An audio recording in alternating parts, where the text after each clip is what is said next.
I hope with the implementation of Coppa, we no longer see things like this.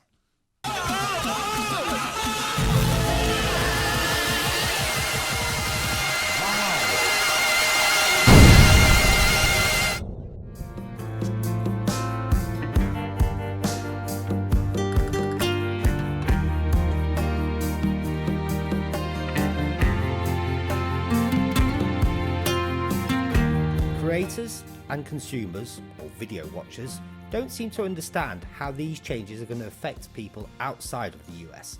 This video has been put together to try and explain. Do you or anyone that you know watch family-friendly content on YouTube? If yes, then this petition and this video are for you. Pew News. Our first story comes from YouTube. YouTube is cancelled. That's right, YouTube is fined $170 million for collecting children's personal data. Big oops. If you are under the age of 13, you may not sign up. And there's one reason for that, and that reason is Coppa, the Children's Online Privacy Protection Act of 1998. YouTube has previously said that it's for 13 years and older. If you sign up for YouTube, you can't do it unless you're over 13. That law was put into effect to protect children from companies like Google doing what companies like Google do. Collecting data, huge amounts, creepy amounts of very, very personal, identifiable behavioral information that is almost on a level of magic where we normal people have trouble understanding how a computer is able to glean so much information about our lives just through our browsing and app usage activities. The Coppa law is designed in part to prevent that sort of activity from occurring to kids, defined as persons under the age of 13. What's considered made-for-kids content?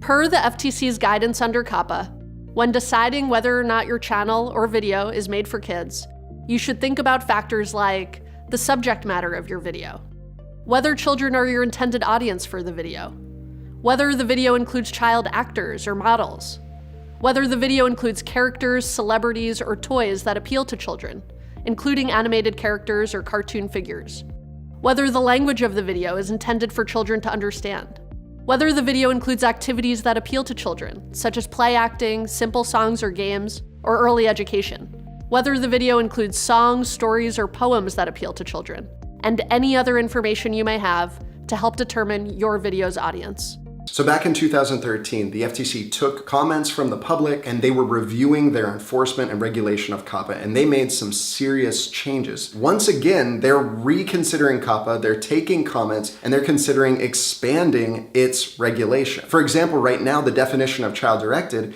they're considering to expand to also include child attractive content. So that would mean that not just kids channels are turning off personalized ads on YouTube, but any videos that a lot of kids under 13 like to watch could face that risk of needing to turn off their personalized ads. Right, so essentially imagine you go into work and your boss says, hey, by the way, in January, we're gonna pay you 60 to 90% less. All right, let's start with the FTC, right? This is the Federal Trade Commission, and they have been given the charge to regulate and enforce Coppa. Coppa was enacted back in 1998, and its primary purpose was to protect children's personal information online. So before a kid would give their email, phone number, social security number online, a parent would have to be notified and give consent for that information to go out or be used. Legislators didn't want sex offenders or others to be able to contact children and harm them. Major changes came in 2013 when the FTC amended definitions and enforcement of the Coppa rule. It was the changes back in 2013 that made it possible for creators like us to be held strictly liable under Coppa, and that made personalized ads an issue. Content creators are strictly liable for Coppa compliance. It's on us, creators, people who actually make the video. Let's talk real quick about the difference between personalized ads and contextualized ads and why that makes a difference as it relates to Coppa. A personalized ad is based on a user's online activities. So for example, YouTube can look at a user's viewing history and then match up ads to send them that align with their interests. That's how we make most of our money from YouTube. YouTube puts personalized ads on the content and then it splits the ad revenue with creators. By removing personalized ads from child-directed directed content, YouTube has said that this will have a significant business impact on creators. A contextualized ad is based on just what the viewer is watching at that time. This is more like a TV commercial where ads are placed on a specific TV show. So under Coppa, they're saying personalized ads are not okay being placed in front of kids without notification and consent to parents. Contextualized ads are okay being used for children even without consent. So let me explain real quick what's happening. When a video is marked for kids, the thing you're probably seeing the most is demonetization, right? A video marked for kids no longer has targeted ads on it. It only has contextual ads, which means that the ads are not specifically going to be targeted because they can't collect data anymore on that video. And the deal is that contextual ads are only about 10% of all of the ads on YouTube. 90% of ad revenue comes from targeted ads. So it's basically demonetized. When you take away the ability to monetize through personalized ads, you take away the YouTube creator's ability and incentive to create great content for kids and families. There's a lot more behind the scenes than you expect with YouTube creation. These videos take a whole team of people to create and bring these ideas to life. Without the ability to monetize in this way, creators may have to lay off employees, change their business model, do a lot more brand deals, and potentially shut down production. Yeah, that sucks. Obviously, that sucks for content creators, especially the ones who really are earning a living off of this platform. But this is where things get worse, in my opinion. It's not just that. It's not just that videos are getting demonetized. If a video is marked for kids, it's losing comments. Comments are being shut off. That means no interaction with fans. Notifications are being turned off. That means even if you're a subscriber to a channel, you will not be notified of that video being uploaded. You won't. It will not be recommended, which means it will never get put into the algorithm, which means it will never be suggested to people as they're browsing YouTube looking for similar content. This is where a large percentage of views come from on videos, is being recommended and being searchable. Going on right now. The penalty for getting this wrong can be life-alteringly devastating. What I think of is the expression about shooting fish in a barrel. YouTube is the barrel and the content creators are the fish. Did he just say he's going to shoot us? There will be consequences. Jesus Christ, this guy's terrifying. There will be consequences. What did I do? We have a variety of tools at our disposal to cull through those 23 million channels and in an expeditious way. So when we talk about aggressiveness, what does that mean? We are typically talking about civil penalties. Not only can we sue Google and YouTube for compliance with Coppa, but also individual channel owners and content creators. Cool. So not only can they sue YouTube, they can sue people that upload content online. What? That makes no sense. Control your children, please. So I think the maximum that FTC can sue you for is 42,000. That's what I heard at least. But that's per video basis. I have 5,000 videos on my channel. If 24 videos get deemed by FTC as targeted for kids, then I owe them $1 million. Epic. What's really bothering me right now is that YouTube is not telling us the whole story about Coppa. They admit they were sued. They paid a huge fine for transmission of web cookie information about kids younger than 13 years of old. They've told us that we need to mark our videos as either children's content or not children's content. Otherwise, we could face compliance issues. But YouTube doesn't tell us what compliance issue means. What the heck do they mean by compliance issues? Well, I've spent some serious time on this issue. I've read Coppa front to back, through and through. I've read the case law. Well, I can tell you that what compliance issue means is that if you make a video that somewhere out there the FTC or YouTube determines is a video that's primarily directed to kids younger than 13 years of age and you haven't marked it as such, then the FTC can sue you for $42,530, get depublication of your video, and perhaps have your account on YouTube entirely terminated. If you create content for YouTube, this video is very important to watch as it describes changes to the upload process, all of your existing videos, and potentially your monetization. So what you have to do now is you have to go into your advanced settings and you can say, no, my videos isn't made for kids. Epic. Okay, fine, that solves the problem, right? Now YouTube knows. In addition to this setting, we'll use machine learning systems to help us find content that is clearly made for kids. That's cool. Machine learning has always worked really well on YouTube. Is this like the opposite edgy apocalypse? Before you couldn't make edgy content, now you're not allowed to make family-friendly content. It's so confusing. Well, regardless, you know, it seemed like the liability was on YouTube. YouTube is getting fined.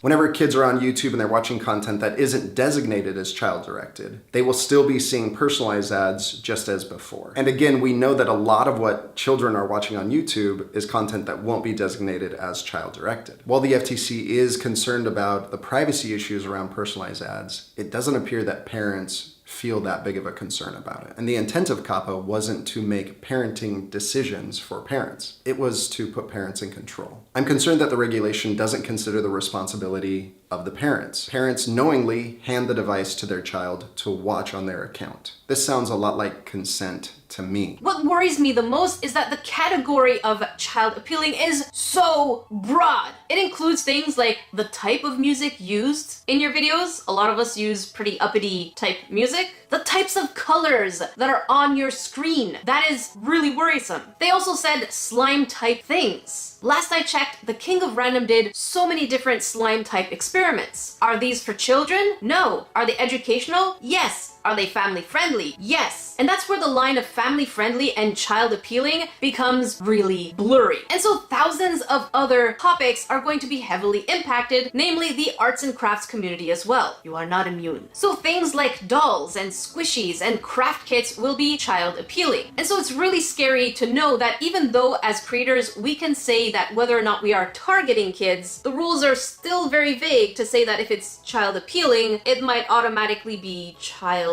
directed. See the problem here? So just to confirm, I spoke to YouTube staff. I spoke to YouTube staff that specialize in gaming specifically, and gaming content is subject to Coppa just like everything else. I made sure to speak with YouTube directly about this. Hopefully it does well, man. YouTube has been acting very weird lately. I have a bad feeling about YouTube in the next few months. The FTC is making them categorize all channels as either videos that are made for kids or videos that are not made for kids. And a channel like mine is in a weird spot because technically my videos are not made exclusively for kids. It's just gaming content that is enjoyed by adults, kids, and everybody of all ages. And if your channel is categorized as made for kids, well, then you're screwed because you're not going to make as much on ad revenue. You're going to get shafted in the algorithm. Your videos are not going to be discovered as often.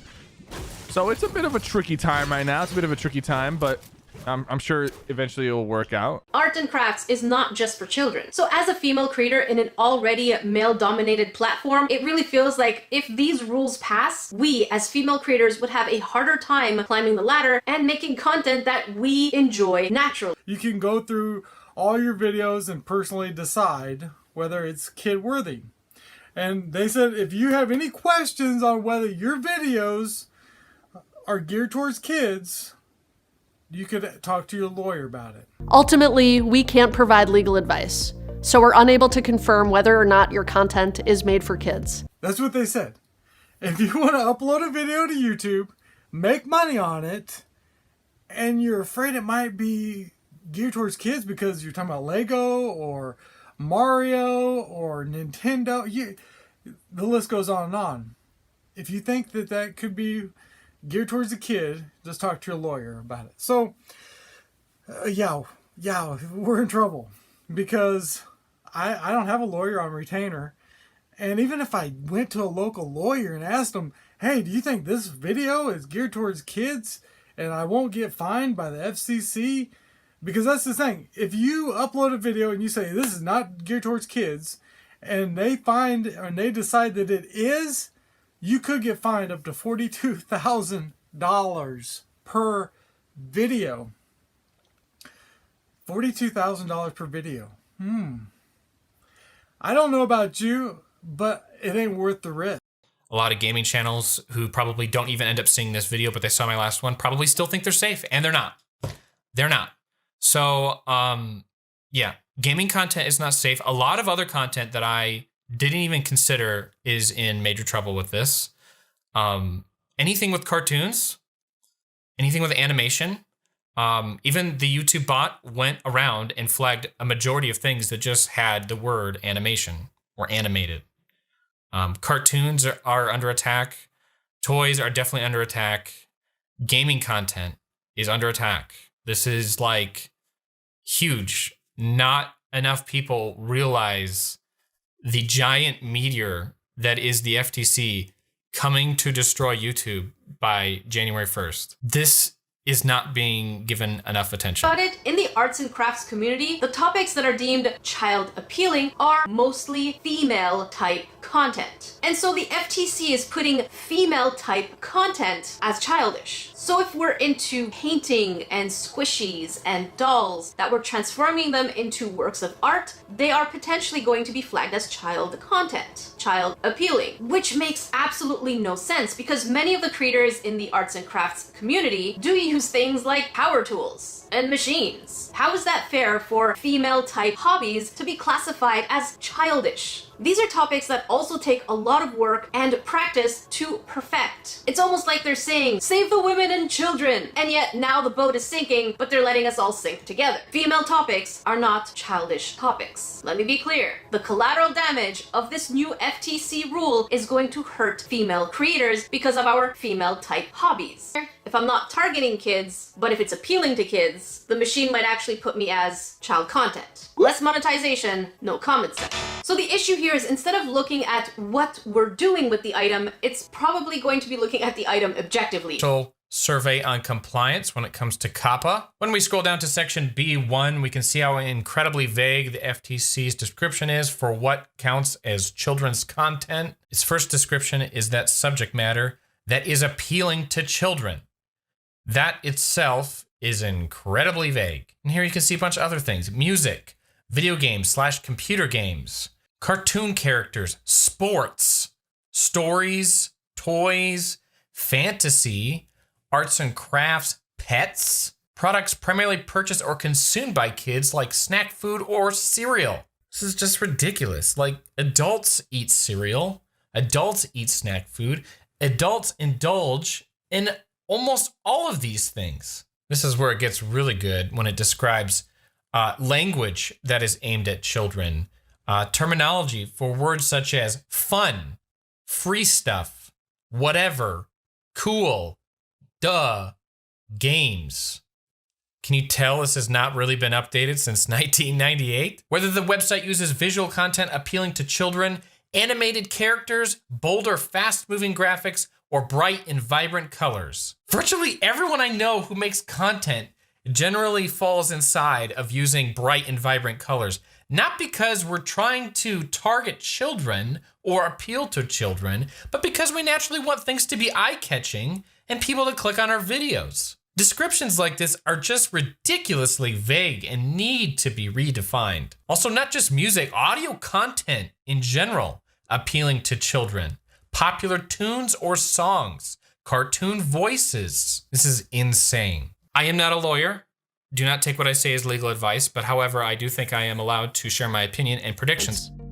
Ultimately, we can't provide legal advice. YouTube says it'll treat any view from child-appealing content as coming from a child, regardless of your age, whether you're 25, 45, 65. If they deem a topic for children, even if you're an adult and you enjoy crafts and arts, you will be categorized on YouTube as a child viewer. So the question for you is, how will this impact our content? Does this mean that the person's view doesn't count for us as creators? Yeah, it's very difficult how little control we have, and it's ironic because what the FTC has said is they're changing their enforcement to now consider creators as operators, as though we're running our own website. The problem, though, is that we don't have any controls over the operation. So, for example, on our channel, we make documentary content that we never intended to be directed at children. We wanted it for a general audience, but we don't have controls over what YouTube does with that and how they suggest it. So they started placing our stuff on YouTube Kids, and people are watching it there, but I have no control over what's on YouTube Kids or who they're suggesting those videos to. So it is frustrating if this can come up to harm us or lead to us being considered child-directed over things that we don't have control over. The other thing too is we know what our intent is and who our intended audience is, but if they expand this regulation, that becomes less of a factor because they'll just be looking at who's watching or enjoying the content. But again, we shouldn't be looked down upon just because kids also enjoy our content. I want to make family-friendly content. I'm okay with the fact that children find our content clean and entertaining, but it doesn't make sense to me that we should be penalizing those creators who are making that type of content. That's the kind of result that's going to cause more quality, good, family-friendly content to shrink while more mature content grows. So that's the problem. People are going to have an incentive to try to prove that they're not child-directed. This is that concern where you're going to have creators feeling like they need to maturify their content, maybe adding language that's more for adults or topics that are more extreme, where they can point out and say, look, I'm not child-directed. It is really concerning that the way that this regulation is being crafted is to focus on the content. Because even as an adult, if they're watching our content and they want to participate in it, they want to comment, or they want it to be suggested, they lose that opportunity if it's deemed as child-directed. And so adults aren't having the opportunity to have an experience as an adult. They're going to be treated like they're little kids. And it's not fair to those people in our audience who want to participate and have comments and other features that would be available on normal general audience content. Still kind of vague, but it should be enough to scare you to think that this is big. First of all, what a lot of ignorant people are thinking, nobody's going to get fined. 100% wrong. FTC says themselves they're fining people. They're fining content creators specifically. Their words exactly. Go watch the conference. Hi, Stephen from CBS News. Is it safe to say if YouTube is informing channel creators that they need to be Coppa compliant, they go through the training, moving forward, content creators are more at risk than the actual platform at being fined? Content creators are always at risk of being fined because they're and channel owners, because there we have a situation where we have a website or an online service that is directed to children. So there, in the general audience platform, we still have this knowledge requirement that we have to prove up. So there is, I think, in theory as well as practically speaking, generally a higher risk for channel owners and content creators who, after all, are creating this content. Who are they going to fine? They are going to fine people that they find in violation of Coppa, and that basically means that if your video looks like it's meant for kids and it's not marked for kids, that's when you get the fine. And the fine is huge, or it could be huge. We don't know the exact number, but it could be definitely up to $42,000. I want to say just one more time, I feel so terrible for so many of the kids creators that are out there that rely on YouTube for their livelihood, to pay their bills and more. At this point, I would encourage you to think through some of the different options you have with your YouTube channel. For example, you may want to create a website with a mailing list allowing people to sign up so you can email people, your viewers, every time you release a video in the future. And furthermore, for some of you, you might think, you know what, like it's never really taken off for me at this point, my children's channel. Maybe it's time to change directions. I would say that's a great idea. Another thing that needs to be made very clear, I think everyone's familiar with the sweep that YouTube just did, where YouTube themselves marked some of your videos for kids. They were marked by YouTube. Now, YouTube was not required to do that. YouTube decided to do that voluntarily to help assist creators. Ultimately, the FTC is going to hold you liable, not YouTube in this case. So, just because YouTube didn't mark a video of yours does not mean that it's Coppa compliant and that it's safe. That is not what that indicates. And it is very humorous how everyone knows how terrible YouTube's bots are at detecting things, and suddenly now everyone's trusting what it's not picking. But if you're a content creator that's making a living, making videos that could be interpreted as for children, get business liability insurance, get a lawyer now. Like, I am serious. This is not something to just wait and see what happens. This is not a small YouTube update. In fact, that's another rumor. Everyone thinks that this is YouTube's new rule. It is not. It is our government's rule. This is the law being revised. This is not some new copyright YouTube rule or something. This is not that situation. There's a lot of people that are saying, yeah, but it's YouTube's fault that this happened. And yeah, it is. But like, where next? YouTube paid the fine. Now the liability is on content creators. So yeah, YouTube kind of messed up. But legally, you got to be worried about yourself now.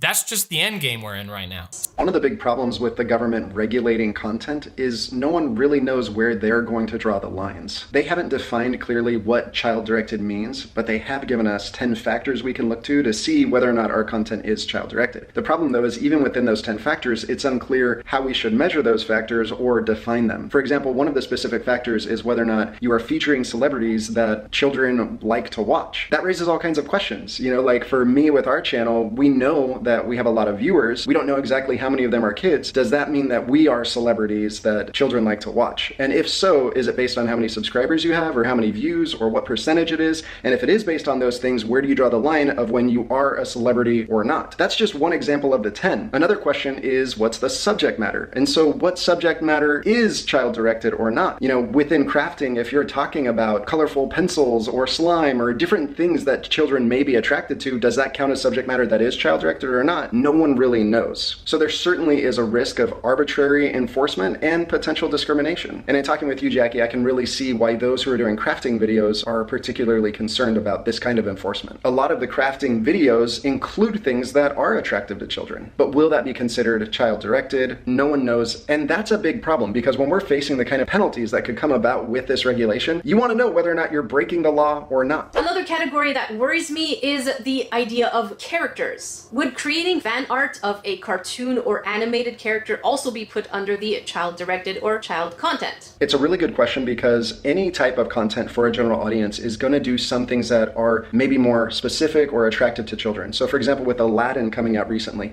if you were doing a craft that was around Aladdin, the FTC could come and say, look, this is child-directed because you're doing something about Aladdin. Okay, Jeremy, this part here is what bugs me the most, and this is the part that I feel very strongly about because I know that even though it is not directly targeted at female creators, it is collateral. Many of us here in the community do use colorful things, art supplies, craft supplies that could be child appealing, even though we are not necessarily child directed. So I feel like many traditional female type content and hobbies are put into the childish categories. And this scares me because many people use arts and crafts as a way to deal with their own anxiety and just have a hobby. There's nothing wrong with having a hobby. Art and crafts is not just for children. So as a female creator in an already male-dominated platform, it really feels like if these rules pass, we as female creators would have a harder time climbing the ladder and making content that we enjoy naturally. Again, I am using the terms as male and female in the traditional sense. Please, Grace, understand. I'm doing these. Trust me. I grew up playing with action figures. All right? Okay. Here's my question. So as it is, the FTC's vague rules will mainly affect female creators in the craftsy and artsy space. Is that a stretch for me to assume? Given, of course, the vagueness of the actual definition of child-directed or child-appealing. I think that there's certainly a risk and a concern about discrimination and this being unfairly regulated against women. I think it's especially scary if the FTC does decide to expand the regulation of Coppa to include not just child-directed content, but child-attractive content. I think it's fair to say that children may be more drawn to or attracted to stuff like crafting or other things that female creators are primarily talking about or making on YouTube. And this is a big deal. This is part of why we want to talk to the FTC about this and let our voices be heard, that there's big concerns about them trying to regulate content, especially when they're using a law that's all about privacy. Coppa is about putting parents in control of protecting their children's personal information online. But instead, the FTC is using it to remove parents from the process and ignore parents' choice. We know from the statistics that 81% of parents let their children 13 and under watch YouTube. If parents are consenting to that, it isn't something where we should come in and punish creators. And when we start regulating that content, the government is on dangerous ground of starting to have discriminatory regulation. A lot of creators, to be honest, will probably be calling on your support right now. And I just ask that you support who you support. If you really do watch somebody all the time, whatever call to action they have, not just me, any creators, whatever call to action they have for you, whether it's a Patreon or donating or whatever, just try to help them out because YouTube, while I feel like they do value creators are not the top priority. and they've made that clear through multiple actions. And I just don't know how long the platform will be around if they continue to shrink and limit what you can do. I'm not even so much concerned about the money, you know. I can do sponsorships. I have a good following on Instagram, Facebook, and all that. So I could possibly try to figure out more sponsorship things. But one, people don't want to see that all the time. And then the main thing that bugs me about this, y'all, is that they're saying if your content is labeled as made for kids, that they're turning off the notifications. YouTube already don't notify people as it is. Like, y'all already, like, that system is already not as good as it could be. I actually have a great turnover rate of people who click the notification bell or whatever, because I remind people every day. But to say that because your content is made for kids, we're not gonna send it to them, I don't understand. And then I'm wondering what happened to YouTube Kids, because wasn't that a thing? Wasn't there a platform specifically for content for kids? But I guess whatever they thought they were gonna do with that didn't work out. But I really do feel like there's another way that they could have went about this, as opposed to trying to make the creators into babysitters. And now not only do we have to worry about not being too adult, but now we can't be too family friendly. I'm back in DC to talk with the FTC and legislators about what's happening with YouTube. So I'm here celebrating the sanctity of American Beauty, and a bird just pooped on me. So, poop on me. Good thing I wore a white shirt today. So the way the FTC works is there's 5 commissioners who really have the final say on what's going to happen. So I'm here right now at the Federal Trade Commission, getting ready to go in and meet with some of the commissioners. This building has the First Amendment on it, which I'm a fan of. Free speech, freedom of religion, freedom of press, the freedom to petition the government for a redress of grievances. As a side note, make sure to check in the description box for the petition that you can put your name on that we can send to the FTC. So I just found an incredible channel online. It's Special Books for Special Kids. Chris was a special education teacher, and he wanted the world to see how cool these kids were that he was working with. So he started posting videos online. Because of the feedback he was getting and the positive response, he decided to take a leap and leave his job at the time to do this full time, to go around interviewing children with special needs or individuals with special needs and letting the world know them and understand them and hear their story. I'm so grateful that there is a technology and a monetization system that allows for people like Chris to make a living doing this kind of a thing. So I'm getting right now to go into the FTC, and I want to share with them those types of stories. I want them to know and hear about the negative unintended consequences of their regulation decisions. Many of you are aware that we lost our comments on YouTube a couple months back. After that, we realized there was a pretty steep decline in our video views, and what that meant for us is that we weren't being recommended, and people who wanted to access our content, it was harder for them to find. And learning this, to be honest, it was just truly scary. We've been working on this for 4 years. We spend almost every single hour of every day on this mission. And then to learn that just by flipping a switch, someone can turn you off. And YouTube is our primary source of funding as a nonprofit. But I am really sad because with this regulation, there's many of his videos where he's probably gonna have to turn off the personalized ads. And that may mean that he's not gonna be able to do this full time. Certainly into the future, people aren't gonna have that option to take that leap because there won't be a business model to support that kind of content that's made for kids. And even more importantly, this is gonna hurt those kids who have been watching. There's a whole audience, a whole community of children that need to learn these things or who have special needs and have been able to connect and relate with the videos that Chris has been making. Well, I just got out of my meeting with the FTC and it went so well. They're really sincerely trying to do what's best there. I'm so grateful that they're listening to us and that they want to hear our stories. So again, if you haven't sent in your public comment, make sure to write in and tell them about your personal experience. Why you started YouTube, what the benefits have been for you, and what the harms are that you're seeing from regulation where you may be turning off personalized ads or unsure about whether or not your content is child-directed, or concerns about them expanding regulation in a way that would make you have to turn off personalized ads. I'm so grateful that we have the YouTube system and that it's made it possible for me to do this full time and for other people. I would hate to lose that, and I hope that as we fight together, we can help preserve it. So So I'm getting ready right now to go meet with some of the staff of Senator Hawley. He's currently proposing a bill that you can't share or recommend any videos that feature minors. You think of the implications of that. Any videos that have anyone 18 and younger can't be recommended. That would obviously have a lot of implications on the monetization and the structure. The senator's proposed bill had an exception that professional videos would be excluded so that there could still be sharing. He gave the example of a video of a talent contest on like a regular network. So think of America's Got Talent. We want to make sure that he's also going to include an exception for professional YouTubers. So I just got out of the meeting with the staff for Senator Hawley, and they said that they would allow for an exception of professional YouTubers. That's great for people who are already established. Unfortunately though, if that law went through, it would really make a lot of difficulty for people who wanted to break into this community of becoming a professional YouTuber, because their videos featuring minors wouldn't be allowed to be shared or recommended. Fortunately right now there's very little indication that his proposed law is going to be passed. Hopefully it stays that way. I agree with Senator Hawley on a lot of positions,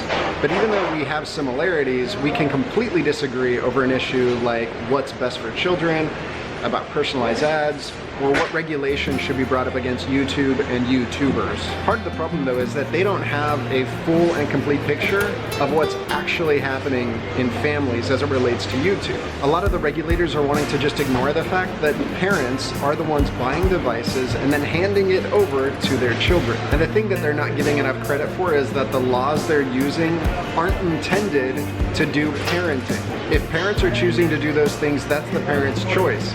It's not for regulation to come in and take over parenting. So each time I come to DC, I've been staying in an Airbnb, and there's actually kind of an interesting connection between what's happening with YouTube and what's happening with Airbnb. So Airbnb makes it possible through technology for an everyday ordinary person to compete with Marriott or Hilton, and consumers love it because I'm able to stay for really cheap, really close to the Capitol building, which is where I'm needing to be. The problem is that the industries are able to come in and use regulation as a weapon to try to shut down the democratization of the industry. The same kind of thing is happening with Uber, and the same thing is happening right now to YouTube. And I guarantee that the lobbying money of the big competitors of YouTube have something to do with it.